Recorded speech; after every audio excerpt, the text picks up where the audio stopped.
Hello, and welcome to another live stream of the Rollwise podcast, where we spend Mondays doing actual plays, having fun, playing games, doing our thing. Today, what we're going to be doing is we're just going to be doing a continuation of our playthrough on Dungeons and Dragons Fourth Edition, um, a Dungeon Delve number 1. For those of you that are keeping up. It's the Coppernight Hold dungeon delve. We're mostly doing this to like kind of understand if we like remember fourth edition mechanics as well as we thought we did. This is a fairly simple dungeon delve. So there's not, I wouldn't say this is going to be too fancy or anything like that. We're going to play it for the next week, maybe 2 weeks, depending, just to kind of refresh our brains. Because fourth edition has a surprising amount of depth in some areas and maybe a little less depth in others. So, is that a thumbs up, Brent? Is that what you're recording fine? I didn't hear me or Jeff, but you're definitely you definitely are spitting out audio. Okay, I'm spitting out some fire audio. Yeah, I don't think I said anything, so that makes it much easier to tell that to tell how you're doing. All right, so we all good. All good, sweet. We got the thumbs up. So again, welcome. We hope you guys enjoy these actual plays where you get to see people muddle about the rules in a way that is probably not system mastery level, but at least we've learned it enough to play. So as always, if we do play and we mess up a rule, don't be afraid to tell us we botched that, because it is a lot to learn, on top of our normally busy lives, to learn an entire new system every 2 weeks or so. And for me, since I don't remember fourth edition worth of crap, it was like learning a new system all over again. Well, yeah, because you kind of know the words, but it's like you know the song, but you don't know the dance, I guess is the way I put it. So there's a lot to go with this.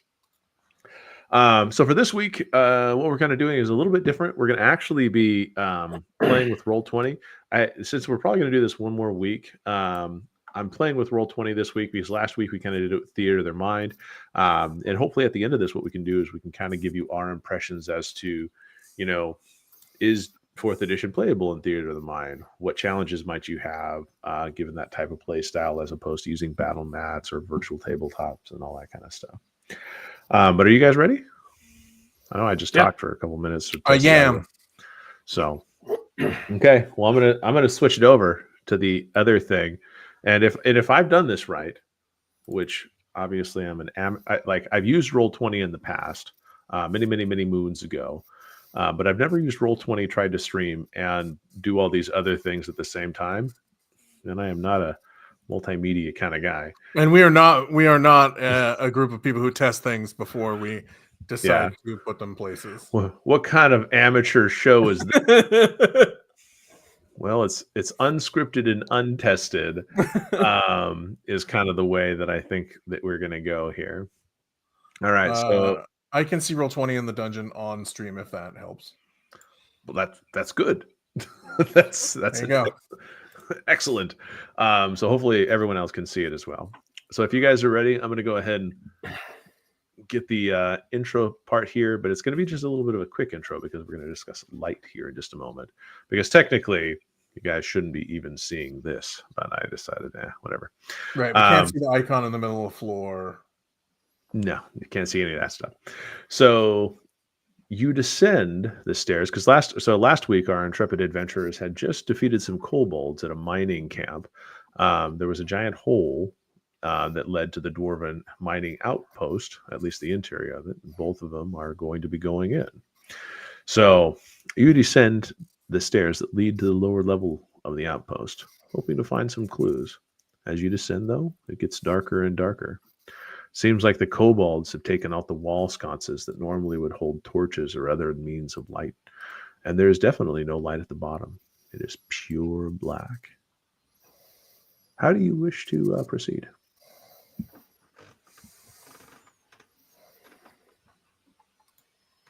Well, we have torches in our adventuring kit things, I think, don't we? Mm-hmm. Yeah. I guess, yeah, I will light a torch. I will. I should probably hold the torch since you have a sword and shield, right? Oh, okay. Yeah, I will hold the torch. Since he has a sword and shield, and I have my rod in my other hand. Okay. But your rod is definitely in your hand. Indeed. Okay. For spellcasting purposes. For spell casting purposes. Okay. Now this is where something that is this is something that is probably would be better represented in like if you had the pro version of Roll20. But a torch in this in 4th edition actually gives you 5 square radius. And it's a 1 hour duration for your torch. Now, unlike some games, we're not going to actually like time the torch so closely, but if it It'll go out when narratively convenient. Yep, Or that's inconvenient. 1 hour for you. So kind of getting in here, could you go ahead and roll? So you basically like light the torch and then Brent, you're holding it out there. Yeah, and we can basically see to the bottom of the stairs, right? Yeah, so you can see to the bottom of the stairs. You see basically as you go down the stairs themselves are relatively new and well carved. The dwarven craftsmanship comes through, and so what you can see there. However, it is odd that you see that there's already piles of rubble and other kind of debris at the bottom. It looks almost more like it was put there intentionally, but you're not sure. It could be, there could be some other stuff behind the wall or behind the corner that you're not seeing. Kobolds, Go ahead and- housekeepers. Go ahead and give me a perception check. Okay, let's see. Well, actually, I don't know if I clicked on something. I can't see anything on the map, Mike, on Roll20 anymore. Try zooming out. I tried. Oh, up in the upper right hand corner, there's a little like icon that allows you to see dice rolls. It's it's the hamburger icon. Oh, there it is. Okay. And then that allows you to see that. And for those of you at home, I've clicked it so you can see the dice rolls and know what's so a perception check. Yeah, go ahead and roll for perception for me.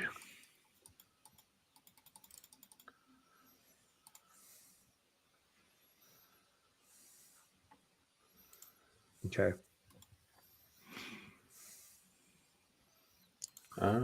Did it not roll? I got a 16 for you. I see yours. Okay. I see roll.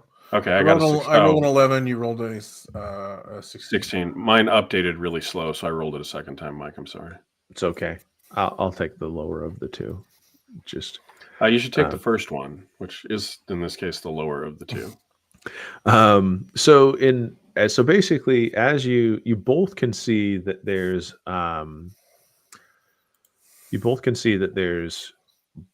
blood that stains the rubble at the bottom.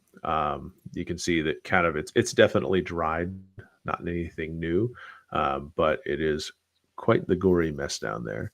And Jeff, in addition to seeing the blood, you kind of hear, kind of in the distance, it's almost like you hear like the subtle whisperings, kind of like hisses and chittering and stuff like that. It does seem to be coming from the darkness farther outside your torch. You also kind of hear this a slight scrape of maybe a talon against stone. There's something out there in the darkness. It sounds large, insect-like. And it looks like the dwarves didn't go easy. Yeah. Weird. Okay, so technically, what is our goal? What are we trying to find down here again? You're trying to find. You're trying to find what the dwarves were doing down here, but then you were also trying to find the what the guys, the guy was doing. Like they'd sent 2 people off here already, and they were trying to find out what happened to those 2 people that were sent as messengers prior to you coming here. Okay. So I just moved the fog of war back so you could kind of get an idea as to what you could actually see. Probably the best. I guess we proceed forward. We can check the bloodstains and see if that's any of the people that they're expecting us to, like, see if it was the people that we expect Well, yeah. See if there's enough to identify down there, unless it's just body parts. And Indeed. so I can move 5. And does the fog of war adjust because it's only allowing me to move 4? I'd like to move 5 to there, but Just a second.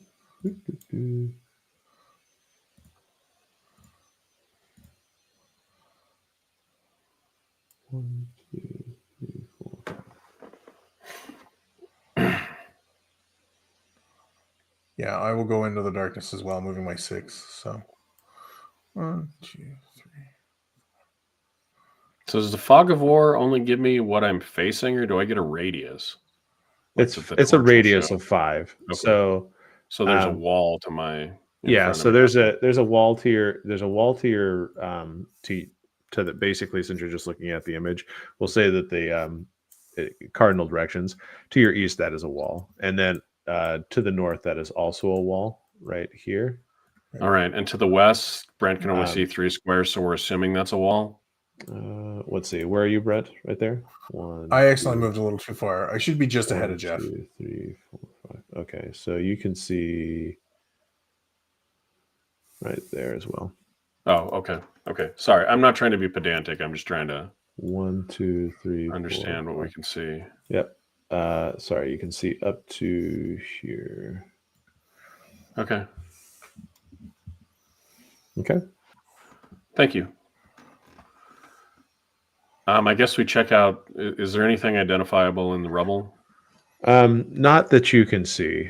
And so just to kind of give you a little bit more information about the stuff that you can see, to the north, you see that a large statue of a dwarf warrior stands in the center of the hall. It's in a very brave pose and standing very defiantly. But the statue itself seems to have been terribly vandalized. It has scratches to its face. Its weapons have been broken. And you can tell that there are crude symbols painted on its armor. You're confident that these symbols are Kobold graffiti. They just transcend language. Kobold graffiti. Okay. And you can tell that a lot of the statues, bits and stuff are lying around the statue itself. Not enough to really make it too difficult to move through, but there's quite a bit of rubble there.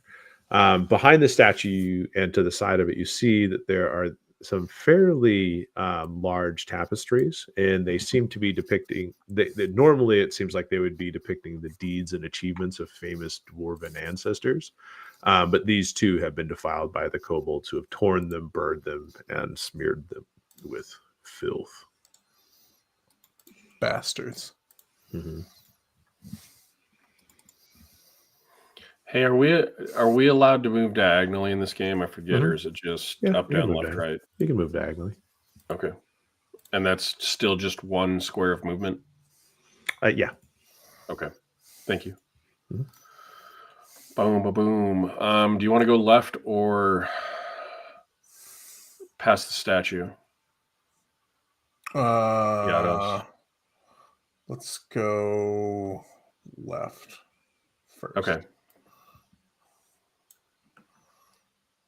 So 1, 2, 3, 4. I can only move 5, so I'm gonna hold you back, I guess. Okay. So that reveals a very anticlimactic wall. Cool. You should search for that hidden passage for the next 2 hours. I'm sure there's one there. We'll just keep rolling until we find it. Yeah, we'll take 20 on that. Yeah. Well, that's right. I forgot about taking 20. So I'll move this way then, having noticed the wall midway through. I will move up this way and stop next to the statue. Okay. So just a moment here. Right here. Because I think technically, if we moved one square over, we would have saw that there was just a wall there, and probably wouldn't have just walked up. We wouldn't have gone that way, but that's and put our forehead on it and went, "Yep, wall. This looks like a wall." This is one of the things, like the fog of war and stuff. It's like, okay, it's like I think we found a wall.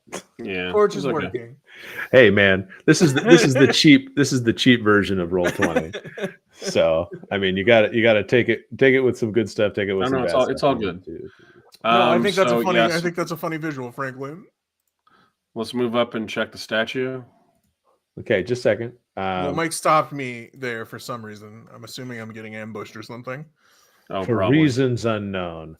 So I'm For gonna reasons soon to roll. be apparent. For reasons That is soon to be correct. well known. I'm gonna roll a GM roll, and I'm gonna roll a D20, and You can roll all your GM rolls with a D4. oh, okay. We'll allow it. Yeah. In fact, you know what? We'll let you do 2D4 so that anything with a DC of 8 or less is in your range.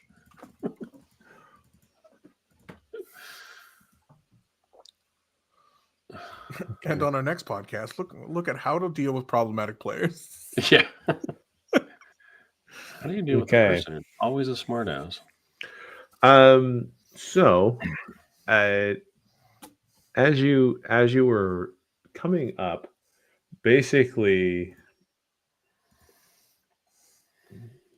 let's see, forgot how all this stuff works. So,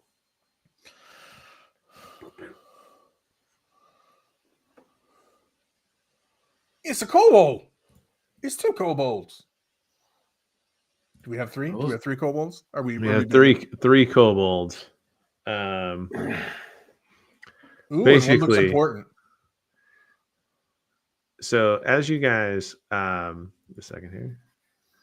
As you guys get closer to the statue, it seems as though, hiding behind the tapestry, and then 2 little kobolds were kind of like squished up against the statue.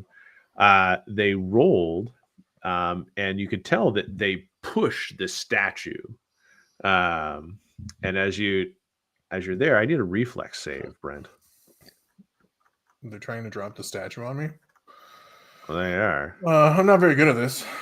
Or actually, no, I'm sorry. This is a roll versus reflex. I've got it backwards. Just a moment. That makes more sense. Yeah, just a second. Just a darn tootin'. What is your reflex save? 13.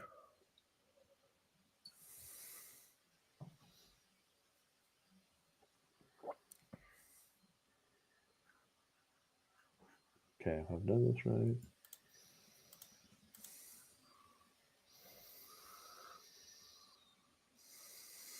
Okay.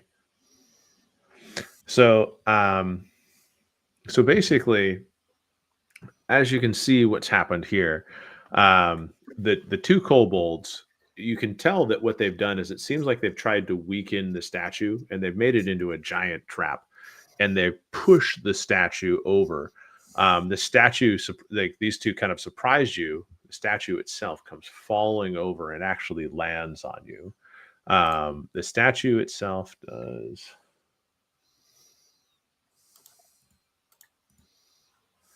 8 points of damage. And as you basically get hit with a significant dwarven ancestor, and the rubble pummels you fairly well, you are now considered immobilized and knocked prone.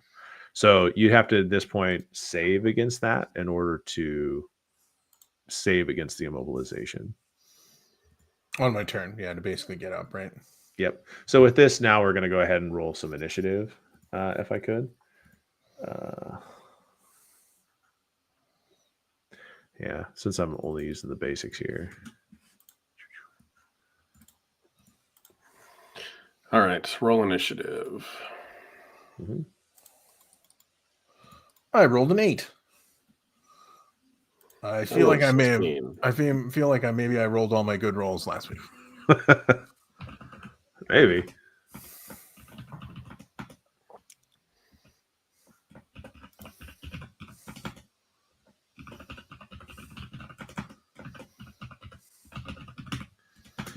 Okay. So you rolled an 8. Jeff, you rolled a 16. 16. Rolled 3, 6. Okay. Bear with me. So, Jeff, it looks as though it's going to be your turn first. The space that now Brent is located in, that is going to be considered difficult terrain for the purposes of this. It's covered in bullshit now. So that square takes It's 2 covered movement to move through, right? It's double movement. No, it just takes an extra. It takes an extra moved square to go through there. So, like, you can't go through the statue, but also if you wanted to move through Brent's, you'd have to move one extra. Right. So it costs double. It costs 2 squares of movement instead of Oh, one. that's true. Yeah. Sorry. Okay. For some reason, That's I thought okay. you meant like if you were moving 5 square, it would cost you 10 1, squares. 2, 3, 4. No, just that one. That one is double. Yeah. 1, 2, 3, 4, 5. Yeah, I'm just going to move up and cover him. Okay. And I think we are going to Viper Strike the kobold that I am adjacent to. Okay.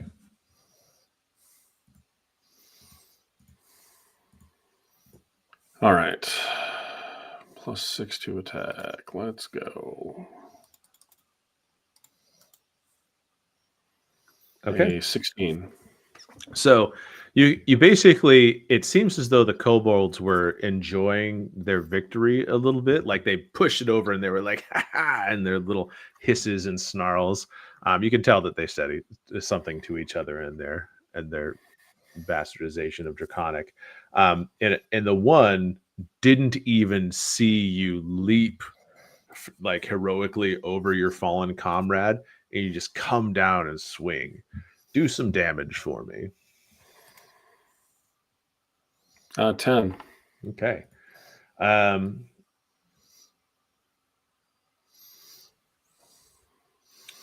He was a good kobold, but now he's a gone kobold. He falls down. He basically the swing of your sword is enough to move him past bloodied into double bloodied. Okay, so question. Double-blooded. That's a double. We did a move and an attack, so that's a major and a move. A major Do I and a still have minor, minor action. Mm-mm. That's your 2 standard actions per turn. Yeah. Okay. You can move, attack, and then you can do minor stuff. I thought you could shift as a minor action. Or is that only some characters? Well, it depends on it's some characters, but I think if for shifting, Okay. I think that's actually a little bit different. I think let me just double check. I'm not remembering accurately. That's okay. I think it's a standard action because I think you can shift to get out of opportunity attack range and then move away. Yeah, is how you would Well, disengage. that would be able to do both. So can't I move and attack and then attack, or does the attack? No, you wouldn't be able to attack. You could shift and then move and not attack. Yeah. Or you can move and attack, or you can Where attack is that and shit shift. listed in the book? I just want to look. Page 200. It's page 292, and it is considered a move action. Okay. So as Brent said, you would move and then move to get out of the way of something. That's how you get out of opportunity attack range. Is you have to shift 5 feet, and then you can take your movement without getting an attack of opportunity. Now there are some conditions that allow you to shift. So maybe that either a special ability or something like that allows you to shift after a swing or something. Like there are some attacks that allow you to shift as part of your attack or something. Yeah. So cool. Like in this case, like Wolfpack Tactics, you have Wolfpack Tactics, right? Yes. So that is an at-will power. But before you attack, you let one ally adjacent to you or the target shift 1 square as a free action. So you know what I'm saying? So by using do I count as an ally there? No. It would say you are an ally then. Yeah, but that would be a way. I'm not sure that's if they write it that way, but I'll take your word for it. I can tell you'd really want to shift, Jeff. I can see that's no. I really want like the extra things on these attacks to be useful, and they're not because of our party composition, which is fine. It's just It's like, oh, you have these special things that your attack can do. No, not really, because they're not hardly ever going to come up. They might. We'll see. Yeah, that's all I wanted to check. Thank you. I can start running up the things and stabbing it with my 1d4 dagger or hitting it with my wand. You're doing fine. You gotta. We'll see. I might still be trapped under a statue Yeah. after my turn. We'll see. We'll see how fine I'm doing. Yeah. Well, I think, and I think the tricky part is that it is a, how do I say it? It is a tricky component to having just 2 people as part of your group, because that means that you may encounter situations like this where you're not able to fully use your abilities. I think. Sure. Or I think there might have been a better combination for you to class-wise that could allow you to have used your abilities. You think 2 close combat individuals would have been probably. Oh yeah, that would have been we're fine. We'll I'm fine with what Brent chose. It doesn't matter. I'm just asking questions, trying to get back into it. Mm-hmm. Okay. Because I was really hoping for a chart that said these are the things you can do. Okay, I'm actually found something on 290. Go ahead and go. I'm okay. Waiting. So Brent's turn. Is it my turn or Kobold's turn? It's your turn. What do I roll to save against some immobility? Let me double check. Improvised weapons. Implements. Did I just forget how to do immobilize? So I think you make a dexterity save in this case in order to get out of that. So that's the save end. So that's basically moving yourself out of the rubble. So it would be +2 then. My dex and my level, right? Mm-hmm. Nope. Still under a statue. Okay. Yep. So you're immobilized and prone. So can I shoot something from here? What is it like +2 if I shoot something? Oh, that's a good question. 1 second. I should have wrote this down. Conditions. I think it's a modifier, if I remember right. 277.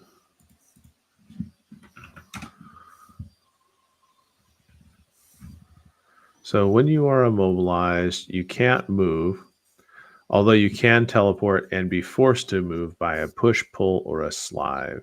So basically, in this case, I think the more important it's the one prone is the part. Prone. Yeah. So you grant combat. You get +2. You take a -2 penalty to attack rolls.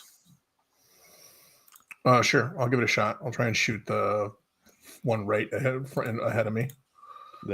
This guy. Let me see here. Can I ping this? How do you ping? Yes, the one right in front of me. Past Jeff. That guy. That guy. I'll try and shoot him at the -2, and then try and. You got this. Pick myself up later. So it would be down to +1. Well, I'll Warlock Curse him first. What action is trying to get up? Was that a move action? I think standing is a move. Yeah. I'm not positive. Was trying to make myself not immobilized. Yeah. And prone. Standard action? Okay. So I can still take my minor action, and then I can still do my attack action. So my attack action is at a -1. And then what do I get from you? Do I get +2 from you, Jeff, to hit, or is that for damage? +3 bonus to damage. Okay. So I believe that is I'm at a +1 then, just to hit now.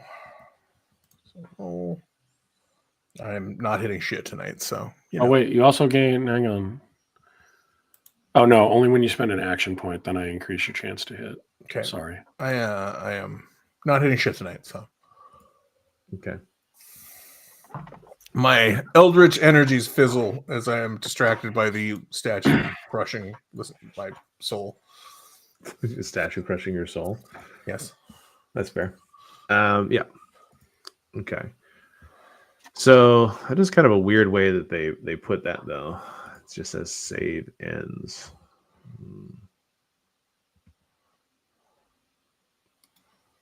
Well, because that's usually a spell, not like a. Mm-hmm. Yeah. Okay. So yes. So in this case, now Jeff. So since you two had the initiative, somehow it was quite impressive. Jeff, you see from the background. You actually see a ball of. It'd probably be a ball of energy would be the best way to describe it. Like all of a sudden, behind the kobold in front of you, you actually see like the swirling of arcane energies kind of coming together. And suddenly it Can I see zips. more now that I moved up? Or okay, something's zipping You at don't me. I you don't see have it. the light Right. source, unfortunately. Oh, that's right. I don't. You're right. Sorry. That's okay. Let's go. Let's go. And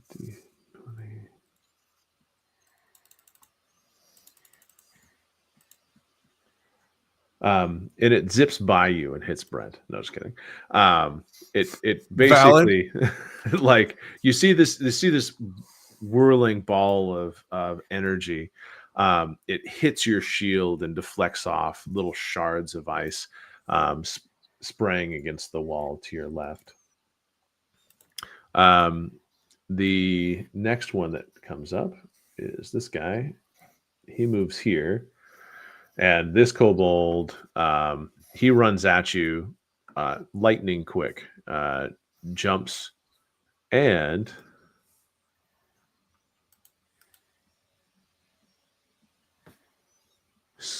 strikes at you with his spear. Let's see. Very cinematically, he kind of like thrusts at you like he's some Spartan warrior. Obviously, he thrusts near you. You're able to sidestep, and even though he looks like he actually has probably seen combat, his swings are wild and his pokes are savage. And he snarls at you with his two big teeth. All right, and then the last kobold here comes over, like a toddler, and swings at you with his javelin.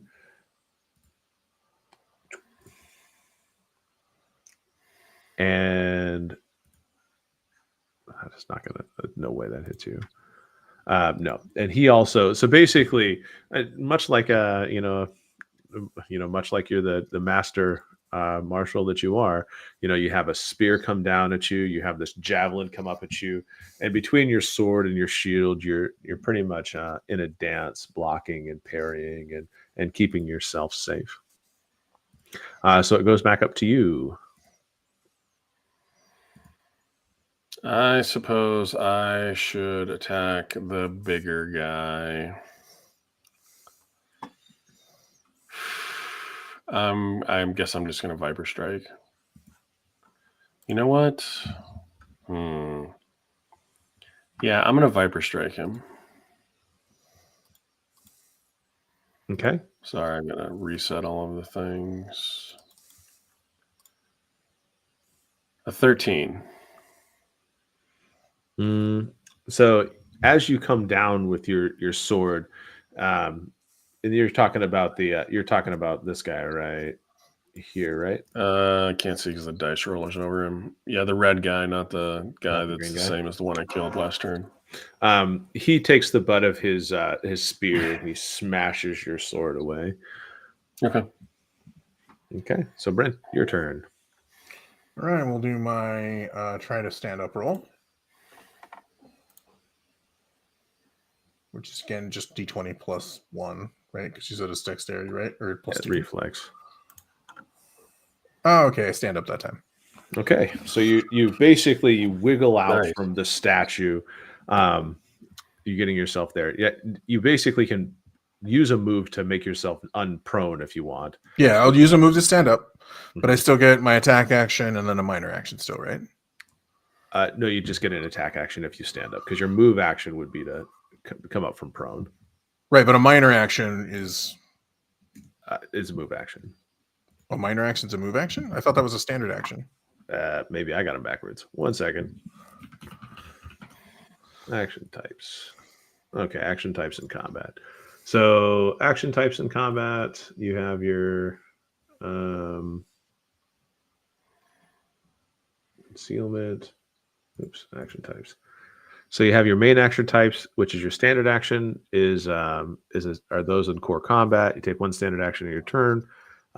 Most attack powers, charging, using your second wind. A move action involves a movement from one place to another, and a minor action. Okay. So you get all 3, but you don't always have a minor action to do. I don't think so. I thought you only had 2. So let's see. Well, then I pretty much can't do what I was doing last week at all. No, there's something here. Bear with me a few moments. Apparently, my brain thought it understood it, and all of a sudden, it stopped understanding it. Because I think you get a minor, a standard, and a move. Okay.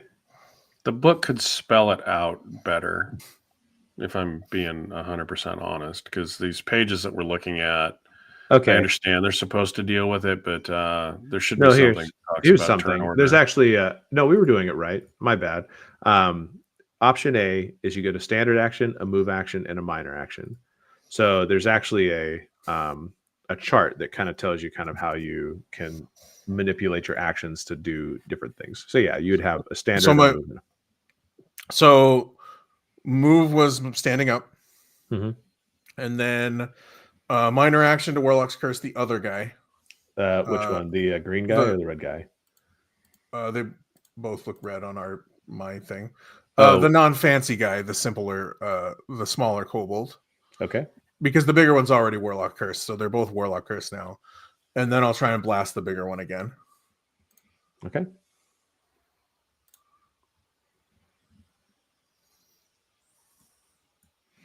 Okay. So it seems as though it's hard to get a bead on him, and your shot shoots wide. Okay. Kind of hitting the ground. I apologize for the shine on my armor too, and then distracting you. Yeah, because basically you holding the torch and then shooting with the rod. Probably picking up the torch and shooting the rod and dusting myself off. All right. Okay. And where was that chart you were referring to? The option A, option B. That's page 268. Oh, I'm way past that. Okay, thanks. Hey, no problem.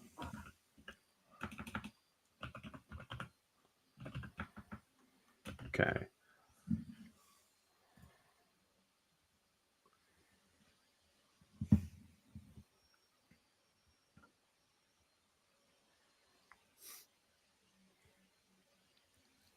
I think it's Kobold's turn. Yeah, so I'm just trying to decide which one which way to do this. As least tactical as possible so we survive.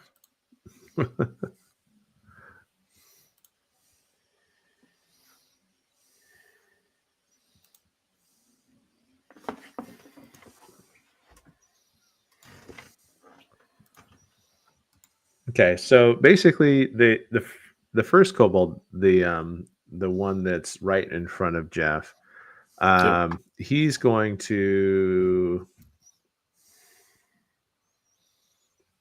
You can tell that he basically screams at the smaller kobold, and pretty much gets him to position himself. It seems like he's coordinating with him using his language. Now, since neither one of you speak Draconic, you know that you can't interrupt it or anything along those lines or understand what he was saying. But he's going to roll here. And even though he barked orders at that kobold, apparently he didn't listen. And again, he goes for a vicious strike at your face, but it's clumsy. And you're able to back away without any issue. So the next kobold, it will go ahead and attack you with its javelin.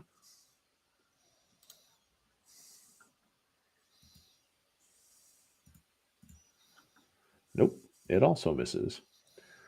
And you didn't see anything this turn from the person who threw the ball of energy before.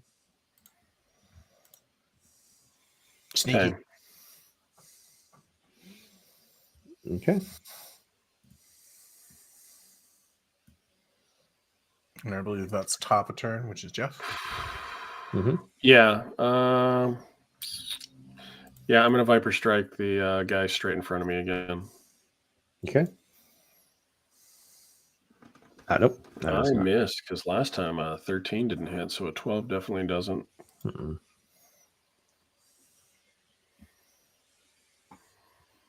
So the statue's no longer there, right? Well, it's basically rubble. I don't have It's anything. like, yeah, like there's like a part Oh, of it that's okay. over where in my So I square. can't shift into that square. So I guess my turn's done. Is that me or is it the kobolds now? It'd be your turn. Okay. I am going to Eldritch Blast the littler one Okay. in the hopes of taking out that threat. And then it'll give me bonuses to hitting the bigger one. So Okay. Good call. Good call. not with that. It's not. Okay. Yeah. So basically, you I did so well last time. you shoot your. Yeah. It seemed like you guys were going to steamroll this. I have I'm concussed from the statue falling on me, so like when I aim my rod at the other kobold, it kind of fizzles. Yeah. So you basically go to shoot it, but it's such a small target. You actually hit a remnant of the dwarvish statue, singeing it with a little bit of green and eldritch energy, further vandalizing it. That's too bad. Yeah, I don't care about elves. That doesn't bother me at all. It's dwarves. Whatever. Dwarves, elves. Okay. So tiefling. so Jeff,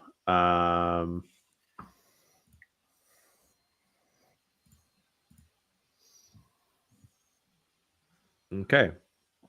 So it seems like a lull in your guard, and like without having the attack come from the shadows this last turn, it seemed like you were in the clear, but unfortunately, from out of nowhere, slamming you straight in the side, comes another energy orb.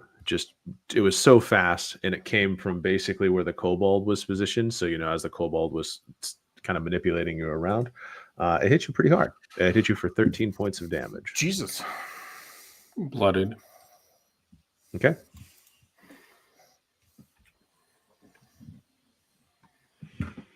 All right.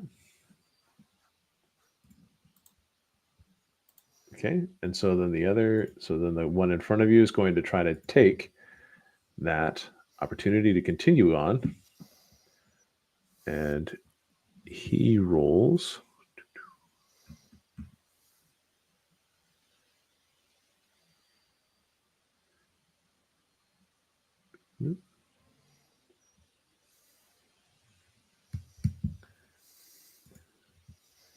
and he hits you for for 2 points of damage. I was gonna say 100 points of damage seems like a lot. So kind of noticing that you're caught off guard, he actually uses that opportunity to slide his spear into a weak point in your defenses, and he gets you with a light jab. And then the last kobold will try to do something and also take advantage, but he does not. He's not able to. We've got to get rid of these two and get to that whoever's the spell firing at us out of the out of where we can't see.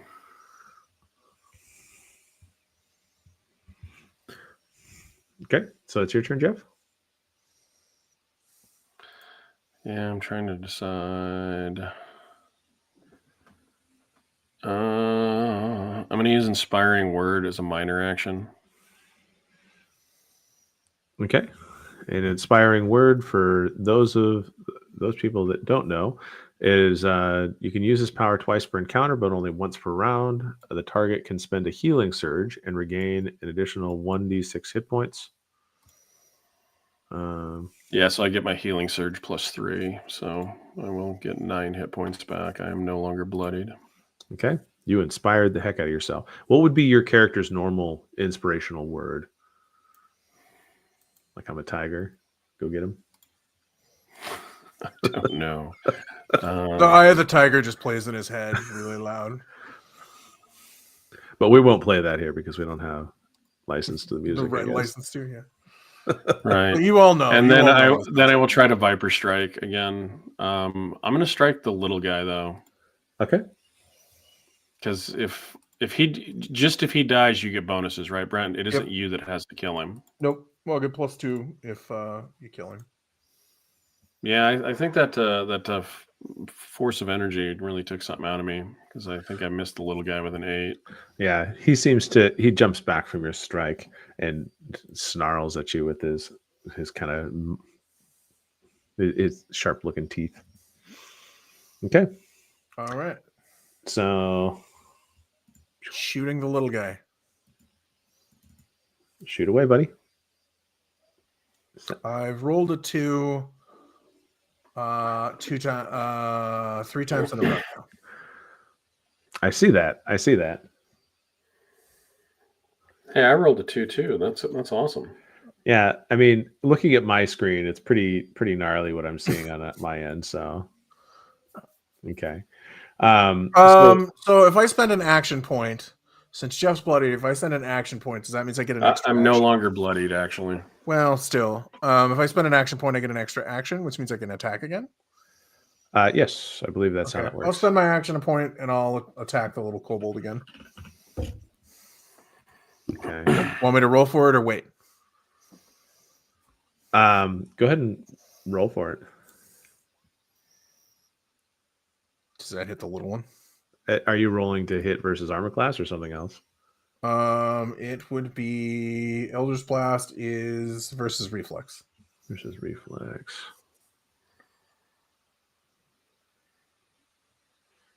You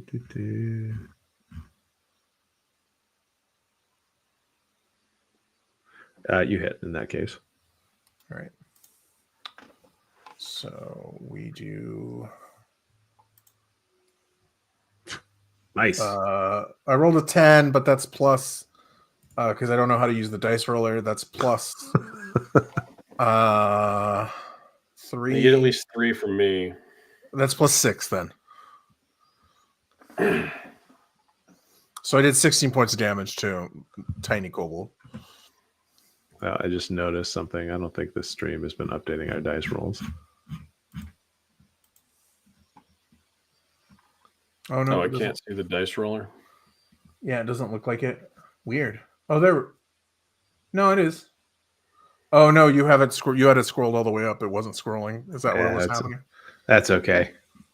Well, sorry, everyone. You can see how shitty we've been doing now, though. Yeah, no worries. We'll go ahead and leave that as out there. Yeah. So So I did 16 points of damage to Tiny Kobold. Okay. Hench Kobold, if you will. Okay, so we'll go ahead and do this. I felt it was necessary at this point with how bad I've been doing, Jeff. Spend the action point. Hey, you gotta do it when you gotta do it. That's fine. Okay. Boom. What's your max action points? 1? Oh, well, you can. I think you can have more than. Well, let's see. You start with 1 action point, and then you gain action points. You gain when you reach a milestone. After you take an extended rest, you lose any unspent action points, but you start refresh with 1 action point. So apparently that's where Brent's down to 0 now. Mm-hmm. Yep. And I have 1 because my 1 from last week that I didn't use expired. Right. Yeah, you basically You basically go back to 1 anytime you rest. Well, yeah, no. Why would it have expired, Jeff? I don't know. Because we didn't long rest or. Oh no, well, we did short rest. We did short rest, but it wouldn't have expired. It's just that you have an action point until you spend it, but you don't regain them until you extended rest. Does that make Well, sense? technically they go away. Like technically they go away and then come back at the end of the short rest. Is basically what that says. But it's the same thing. Oh yeah, no, but I'm just saying. But in I his mean, case, I mean, if you didn't spend it, you would still have one until. I still have one, but I don't have two. Right, Correct. exactly. Right. Because at the end of our session, any unspent ones last week went away. Exactly. That's technically what the rule says. Is Okay. But we do super short sessions, so I'm not really Right. following that. well, then does he have two? Is that what you're No, he saying? only has one. Well, then the rules still apply, and it doesn't matter if we do short sessions. Yeah, whatever. Moving on. Semantics. Anyways, the rule's written. Another rule that's written a little weird. Yeah. Anyways, I think it's the kobold's turn. Unless he's too terrified to take his turn because his friend just got melted with eldritch energy. I'm assuming 16 damage killed the other one. Since you took him off the board, I guess. Yeah, no, he just went invisible. Great, fantastic. You basically you pointed your wand at him and it hits him with green energy and he just vanished. And he turns invisible. Yeah, So that's what it does. So I would really heighten your. I'm like that Batman sketch. I'm not really killing them. I'm just making them invisible. No. Okay, he's gone. Okay, so Jeff.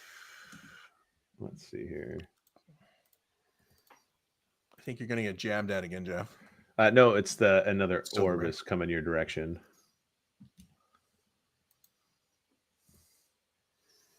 Okay. Duck, dive, and dodge. It's like dodgeball. All right.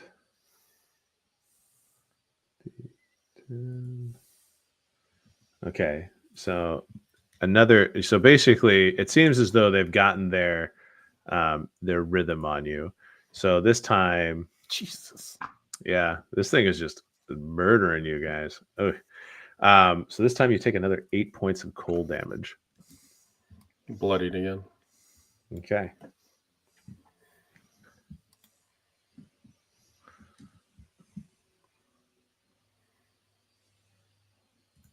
And then, of course, the other dude attacks. I was thinking this would go a little bit faster, but Whoa. I am not nuking someone every turn like I did last time. and Jeff, you take another 4 points of damage. Oh, shit. You're getting pretty low, aren't you, at this point? Yeah, I'm still bloodied. Good thing you can use that thing again and heal some, anyways. Mm-hmm. Okay, so your turn, Jeff. I'm going to shift and see if that helps me attack him with a Viper Strike. 13 against armor class. Not a 13. You've been rolling 12s and 13s or lower a lot on this particular round. We have not been rolling particularly well this time. Yeah, and then I'm going to go ahead and inspiring word myself. Okay.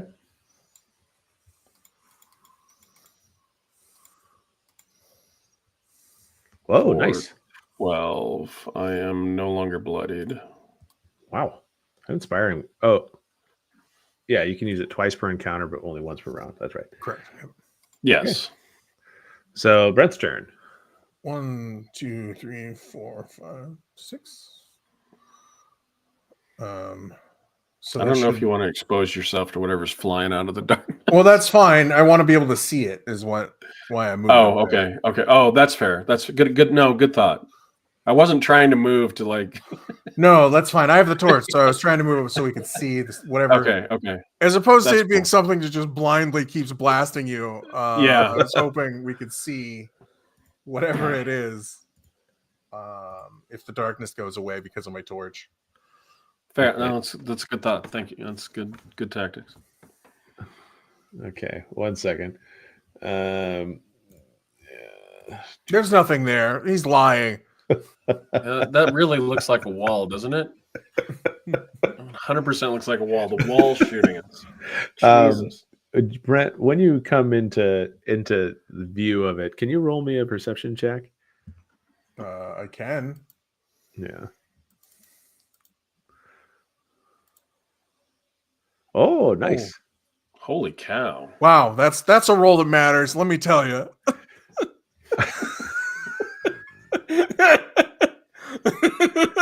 Yeah, that meme feels appropriate for tonight. I know neither one of you guys is football fans, but that meme's pretty good. Like I The guy said, yelling at his coach on the sideline. yeah, if the roll matters, I'll probably roll low. If it doesn't, man, I'm gonna roll so well. That's okay. Okay. We're gonna get information that helps us out. Yeah, sure. All right. Enlighten me, Mr. Mike. Okay, so oops, 1 second. Oh, there you are. Apparently, just a moment. Apparently, like I just hid the tokens, and I need to delete the tokens so I can actually see Jeff. Because for some reason on my screen it was just like, and now he's under 2 kobold corpses. And now he's Oh. invisible. He's invisible. Yeah. So basically, what you see is that the guy or the kobold in the back, very much. Almost it's a very different attire, has feathers, like kind of rugged like robes and kind of a face plate. It looks like it's made of it looks probably like it's made of bone, but it's been painted with white and gray, either like a chalky mud or something like that, because it's very. And more importantly, he's been throwing death snowballs at my friend. Mm-hmm. Yeah, and so you basically see that like in one hand, you can see him kind of like manipulating power and everything like that, and you see in the other hand he has a cord, and when you see the cord, it looks like it goes to the tapestry right next to you, Brent. Oh, fantastic! And so what were you going to do this turn? Oh, well, can I still do things? Because you wait, you already attacked and moved, didn't you? I moved. I did not do anything else. Okay, yeah, no, you can still do things. Well, I'm going to use a second move, and I'm going to shift 5 feet this way, and then I'm going to minor, I'm going to use my minor action to curse the caster dude. Okay. Guy. All right, that's pretty smart. That's a good call. Which means I can't shoot anybody, but I also am not going to get another statue dropped on me. I'd rather you not trapped twice in the same combat. I can tell that my strategic thinking, all the years of training are paying off. Okay. I beam proudly. Okay, so maybe that 19 worked out for me in this case. Give you a thumbs up. Yeah, so you see that it hisses and curses at you. I like to think that we like eye contact for a second, and I just took a step further. Pretty much. That works. That seems to be almost exactly what happened. Is that you like saw him and you saw him like tensing a rope that looked like it would have done something to the tapestry, and then you just like shifted one over. Yados looked at him and said, "Not today, Satan." Not one today. trap is good. One trap is good enough for me for an encounter. Thank you, sir. Yeah, no, I would no. The two moves in the minor is better than that. Would have been better than any combat thing you could have done at that point. So yeah. Okay. So so he looks at you in kind of disgust, and it spits out a curse in the common tongue, and then I curse back at him in primordial. Not sure what that sounds like, but I just rocks crashing together, I think. But yeah, it's primordial. My brain just went to the Dune, throat singing from the Soniccar, Yeah, like that. Yeah, that's a good primordial. Sounds like throat singing. Yeah. Yeah. Okay, so he throws a ball at you. At me or Jeff? Let's see. Actually.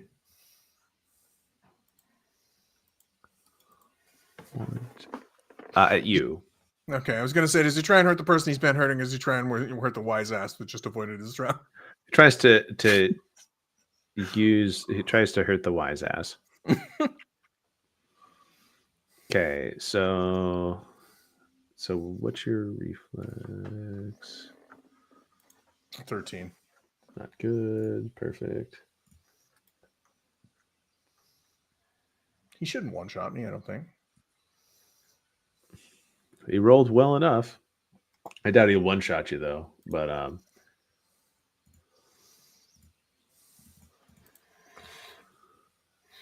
wow. Seeing that you are now in his range, he just like throws this ball of cold. He's hitting my reflexes, right? Yeah. Okay. Because I have concealment because I moved over 3 squares, but that's for armor class, I think. I believe so. But I can double check just to make sure. I'm pretty sure it's armor class. I think it actually says that in the concealment. Cover and concealment. Cover the walls. Oh yeah, it just says concealment until the end of your next turn.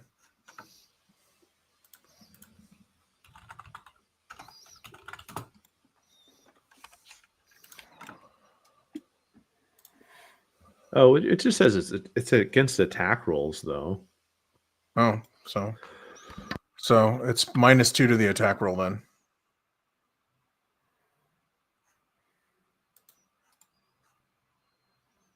You mute. No. Sorry, he still hits. Okay. Are you invisible? No, just kidding. I'm concealed. No, so he still hits, but he does hit you for 11. I am bloodied. He didn't one-shot me, but I only have 9 hit points left, if that means anything.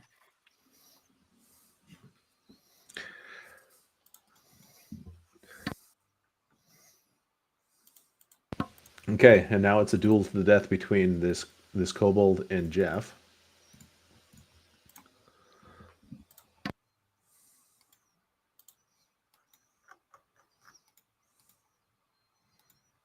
Duel to the death, huh? Yep. All right, I will try to hit him with a Viper Strike. Oh.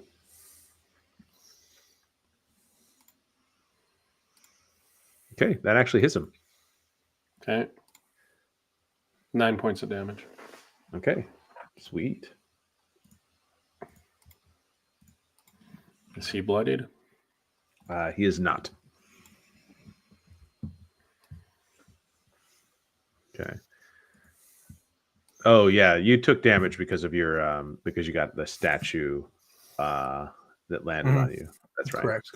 I was like, why did you take damage? And then I realized took 8 points of damage from the statue, and then.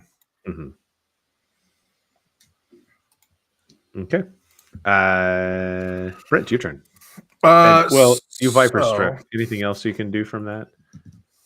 Let's see. No, not as long as he's still standing. Okay. And just out of curiosity, I'm Viper Striking in case he tries to shift away. Okay. But daily encounter. Yeah, Wolfpack doesn't help me much either. You do have Warlord's Favor and stuff. I don't think you've used any of those, have you? I haven't, but I would rather use them on the guy that may be stronger. Okay. I had a plan. The plan did not work. Maybe it'll work next turn. All right. So, Brent, your turn. All right. So, first standard action, I am going to second wind to give myself back 7 hit points. Okay. So I will go up to 16. And you get a +2 bonus to all your defenses. Yep. So yeah. Are you going to shift again to try to get your concealment? No, because if he's attacking my reflexes, it doesn't really matter. Well, you'd have a +4 for next turn because. Well, but if I move again, I can't attack. I think I'm gonna just attack him this turn. Oh, because you second winded, right? Yeah, okay. and I got the +2. I still got the +2 for my fear of the void to hitting him. And just something because I was just trying to remember because you guys have encounter powers, like you have a free action, Brent, called Infernal Wrath. Oh, I could have done that when he hit me. 1, 2, 3, 4, 5, 6. Or do I have to do that this turn? No, you do it during it's a trigger that when somebody hits you, you basically strike them back. And it triggers the triggering enemies as long as they're within 10. Okay, so all I've done that. Can I do that on his turn? Can I say we did that? Sure. We can retcon that a little bit, Since because I all we'd forgot be about doing is retconning. He would just take damage. Yeah, He takes 1d6 plus intelligence modifier, or charisma. 1d6 plus my charisma modifier, fire Correct. damage. So I'll roll for that now. Sure. Sorry, Hey, we that's should have. still good. That's still. 1 sec. 1d6. 3. So he took 5 damage from that. Okay. Nice. And now I'll shoot him with my Elder's Blast. Successful retcon. Yeah. Thank you for reminding me I had that ability. Yep. So shooting him, Elder's Blasting him. Ooh. I rolled good that time. Yeah, you did. So that is 1d10 plus 6 plus my, because it's my Constitution modifier plus his damage, Jeff's damage modifier, right? Correct.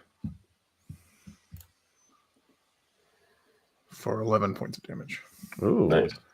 So basically, now you seem to be in like a duel of magic. You hit him with, he hits you with an ice ball. You basically slammed him with infernal fire.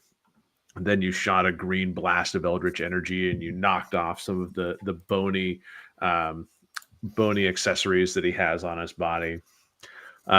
He curses at you in Draconic, and you continue your curse fest back at each other. It's actually important for me to know if he gets. He's not bloodied yet, right? He is bloodied now. He is? Okay, so I get another +1 to hitting him now that Going he's forward. Yeah, Yep. because so for anybody that's paying attention, that is your skill, which is it's a race feature. Yeah, Blood Hunt. Yep. Mm-hmm. Okay. So then it is his turn. He chooses to fire back at you. Now you guys are in like a war of. Now let's see if he just kills me. You made him mad. Wait, didn't we go back and retcon? He still hit me, but I gotta do damage to him. He hit you, but is it his turn again, or do we have other turns to do before? Oh yeah, we have. Isn't Jeff first on the rotation? Because he definitely did hit Brent. Yeah. Did we screw up? Yeah, no, we kind of screwed up. No, we were going too fast. All we did was we basically went back to his turn, gave him 5 fire damage. Jeff's turn was fine. Your turn was finished, and then now it's his turn again. Oh, okay. Sorry, I was wrong. Yep. Okay. So, all right.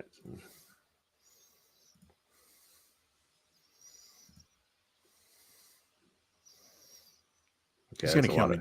He's gonna kill me, Jeff. Just so you know. Now you have a +2 to all your defenses. That's true. And a -2 to his. I don't have concealment this turn. Never mind. But I do have +2 to my defenses. So my reflex save is 15 now. Okay. Yeah. So in this case, he slams his staff and shoots a ball of energy at you. And it does miss. So now he's going to move closer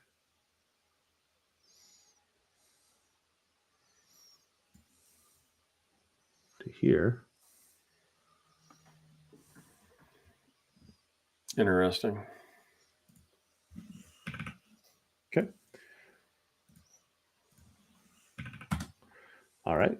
And so then it is the other guy's turn, who's going to slam you with his spear, or attempt to. He will miss. I feel like there's a lot of misses happening in this. I mean, I think Matt Colville's always hit type of deal. Good idea. Yeah. Will feel really good by comparison. Yeah. Because I think if we were to count up the number of misses here, there was probably like 40 misses. Yeah, there's a lot. Yeah. You're supposed to miss 1/3 of the time, but I feel like you guys were pushing 2/3, if not 3/5. All right. Since that's my magic power working, I'm going to Wolfpack Tactics him. Okay. That is a crit. Oh man, we just talked about that. Oh wait, hang on. Before I attack, Brent, do you want to shift? Um, Because you're adjacent to me. yeah, I'll shift up here. You can shift 1 square as a free action. Sorry, Mike. That's Yeah, why I okay. went with Wolfpack Tactics. I shifted Yeah. up here. Okay. Mm.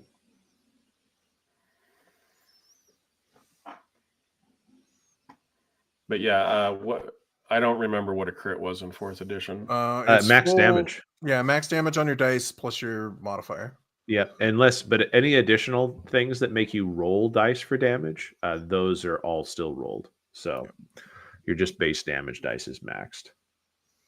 Okay, so I would normally do a 1d8 plus 3 damage, so I'm doing 11 damage to him. Correct. Let me just double check that.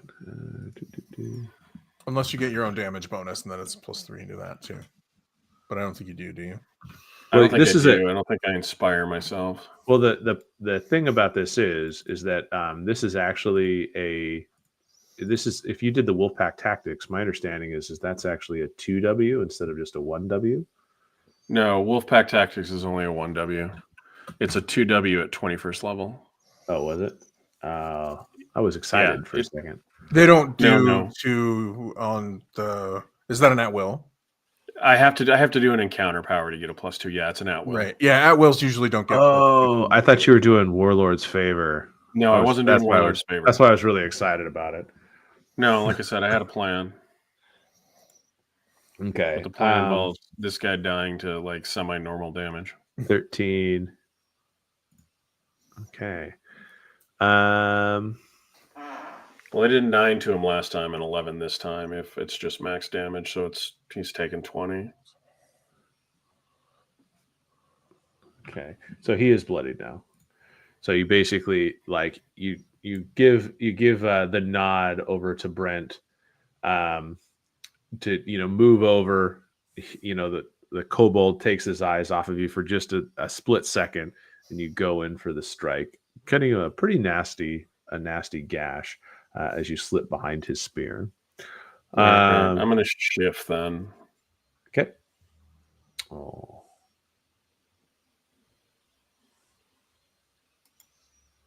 All right. So Brent, your turn. Okay.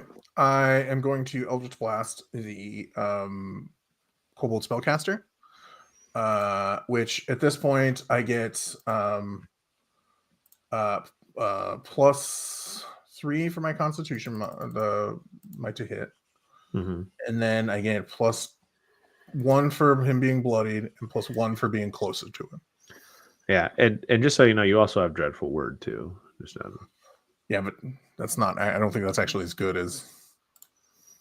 I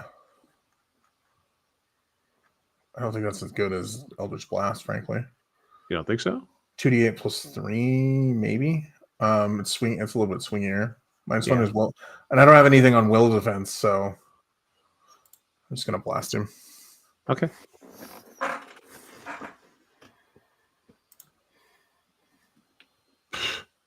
Wow! All of a sudden, you got close. That's a hit. The tables have turned. I touch, and then it's +6 damage. So 16 points of damage. Wow. When tables turn, they turn fast.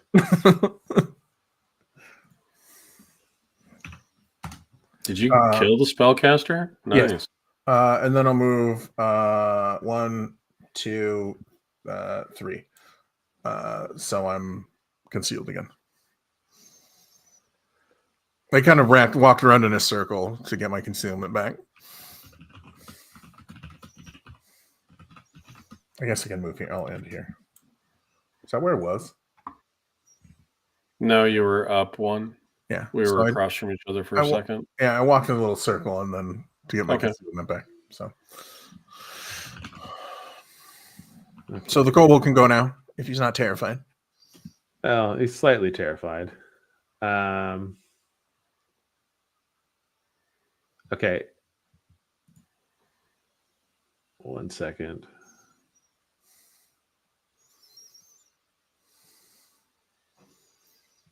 I think I'm +6 to hit and +7 to hit him next round. So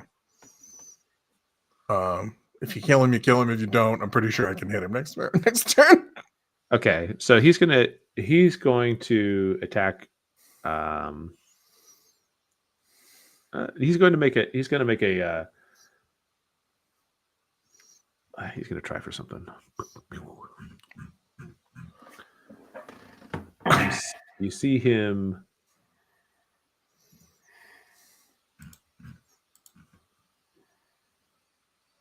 move up.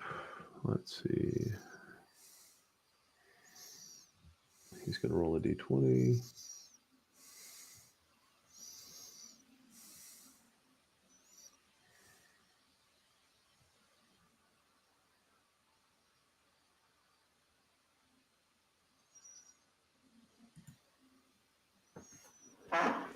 You see him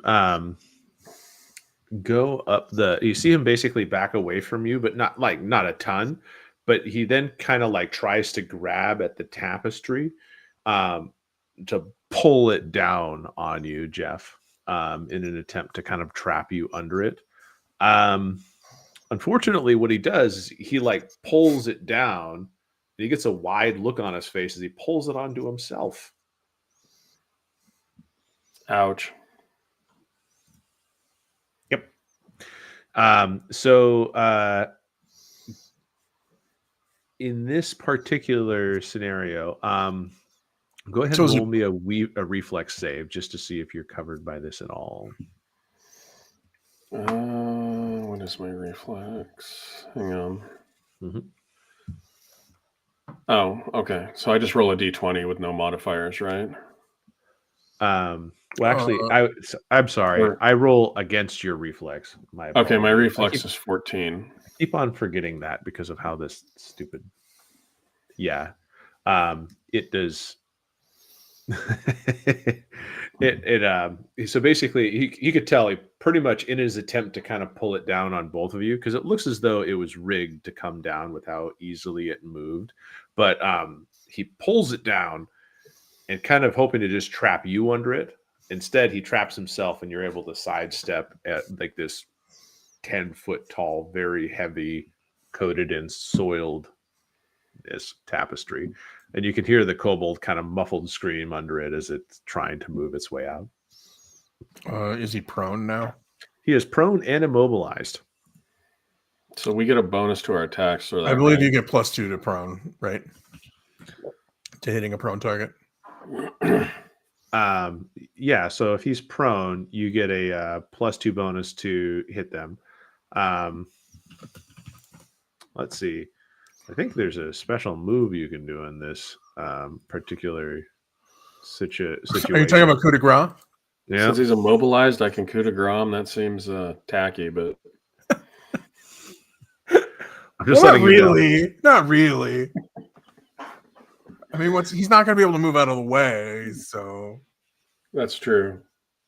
Can I really I know I remember coup de grace being something, but I don't. Yeah, I mean it's coup de grace is a standard action against a helpless target. Use any attack power you would normally use against the enemy, including a basic attack, and a hit is scored as a critical hit. So he's not prone, Jeff. He's helpless. Mm-hmm. So if you hit it, you score a critical hit. And if you deal damage greater than to its bloody value, then they just die. So, and is it just a basic attack, or you could do a basic attack, or you could use a special. Could I use an encounter power? Use your encounter power. Warlord's favor. Do it. So normally it's a d20 +6, but it's a d20 +8 now. Mm-hmm. Oh, and Brent, you get a +4 to hit him next time if somehow I don't kill him. 21. If you don't kill him, I think we should retrain him to be our companion because he's amazing. So basically, you find the little squirming mess under the tapestry, and I mean, how do you imagine this encounter power of yours to play out? Like, what is it? It's like the Bruce Lee stomp. He just jumps up in the air, stomps on the lump in the rug.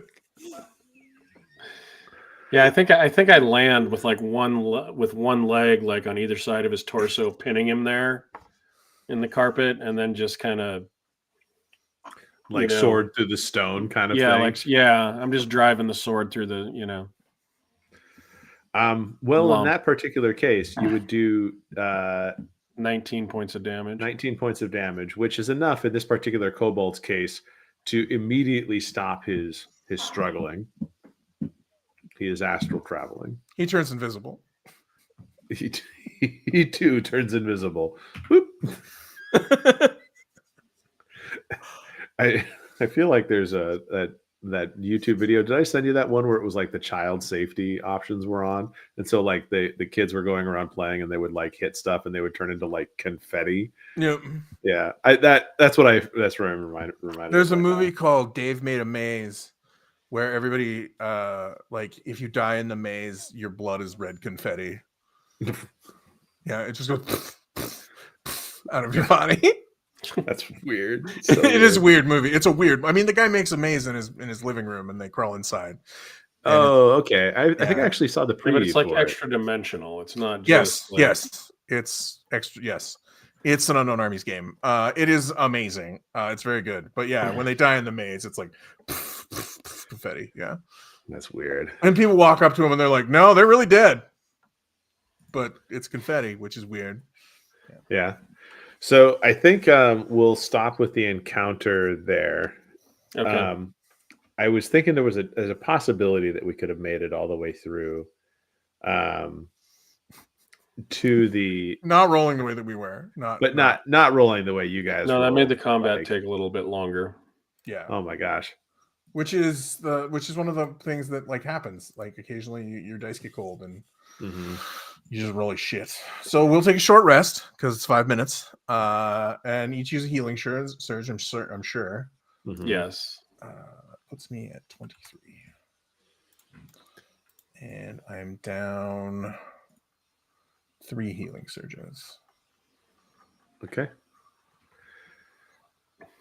Yeah, I'm back up to where I started. But I've used 4 of my 8 surges per day.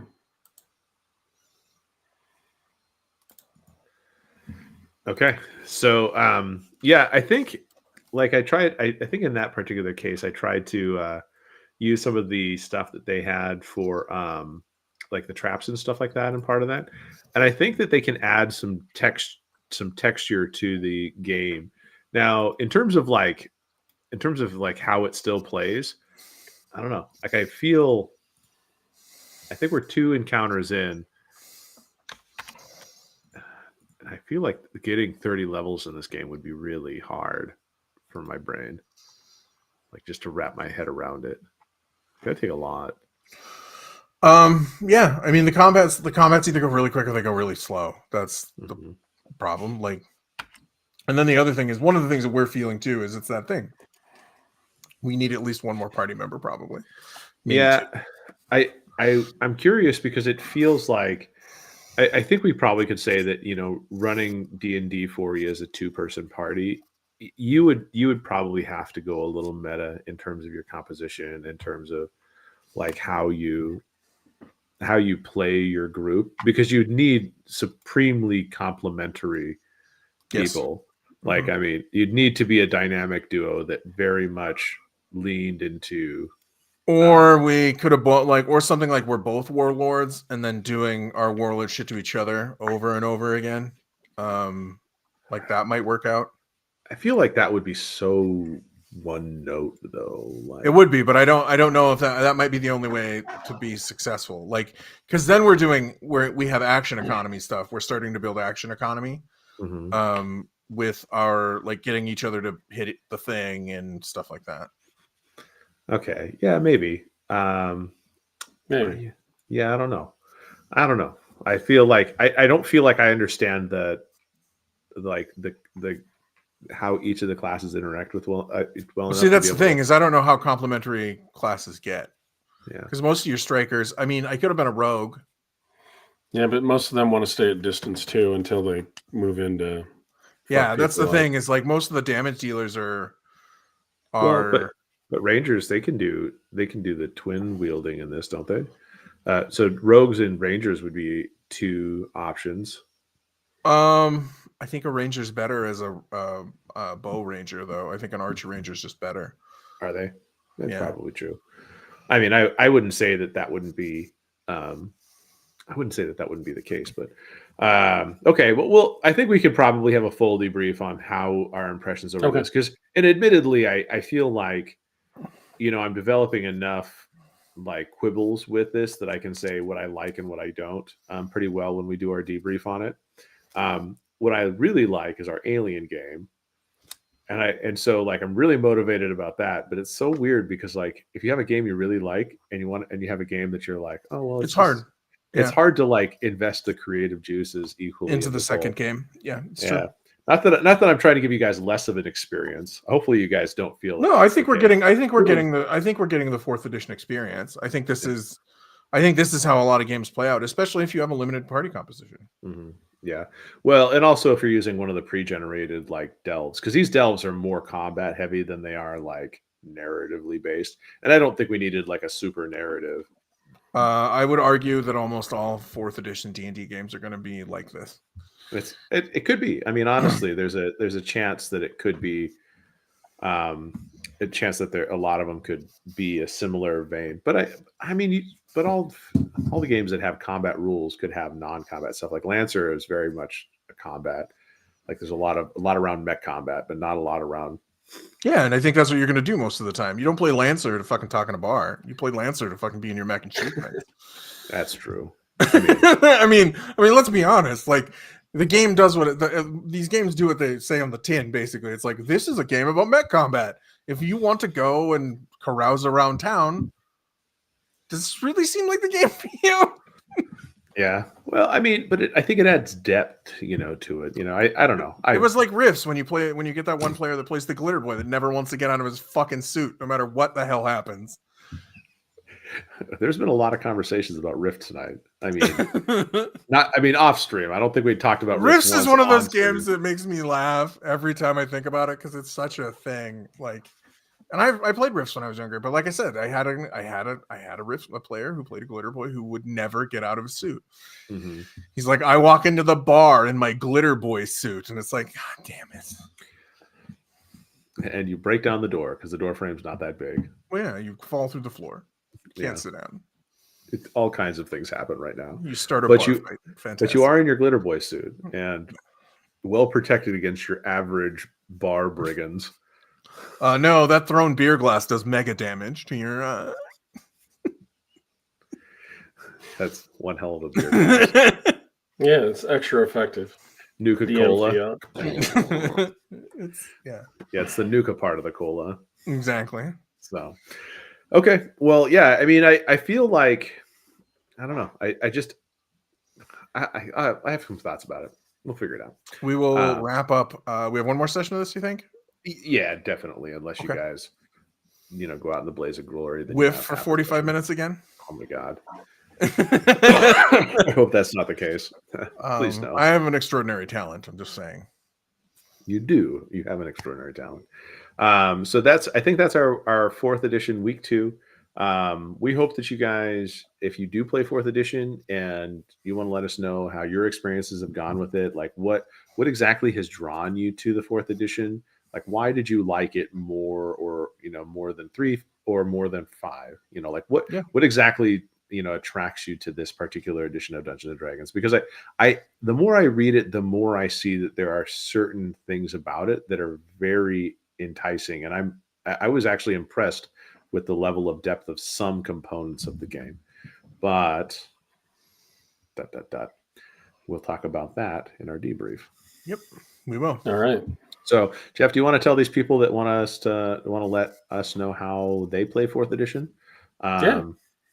You can leave a comment below, or you can find us on social media. We are at Rollwise.